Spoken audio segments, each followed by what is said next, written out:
Sir গো, সারাদিন কিছু বিক্রি করতে পারি না স্যার। আপনি মনে হয় জিম করেন স্যার। কি সুন্দর মার্শাল স্যার, কিছু একটা কিনেন না স্যার। আর বেটা এসব কিনুম না, যা। বাইরের জিনিস খাইতে আমার বউ আমারে না করছে, সরেন থেকে। স্যার আপনারা যদি না খান আমরা গরিবরা কেমনে খাবো স্যার? এটা ভাই, দেখতে আমার বেটা ভাই সর। খাইলে খান না খাইলে না খান, গরিবদের সাথে এরকম খারাপ ব্যবহার করেন কেন? এই আমারে দাও। স্যার গেলাম। এই না না দাও, আমি খাই। কি কোনটা ভালো তোমার? স্যার এটা নেন, এটা ভালো আছে, এটা নেন স্যার। সরি, কিছু মনে করো না। হ্যাঁ, ওর রাখবে মাথায় কইরা ফেলাইছি।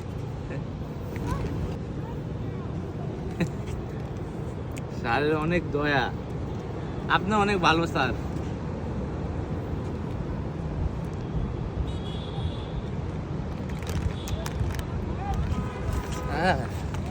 ঘটনা কইটাই মানি ব্যাগ, মোবাইল, ঘড়ি যা আছে, বডি বিল্ডার, বডি বিল্ডার। বইয়ের কথা শুনোস না কেন? হ্যাঁ, বাইরে কেউ কিছু দিলে খাইতে হয় না, জানোস না? খাইছস কেন? খুল খুল খুল, সব খুল। আর কিছু আছে? গড়িল গড়িল, তাড়াতাড়ি পালা, তাড়াতাড়ি। মানুষজন আয় পড়তো, মানুষজন আয় পড়তো, তাড়াতাড়ি। অপরিচিত কারো দেওয়া কিছুই খাবেন না।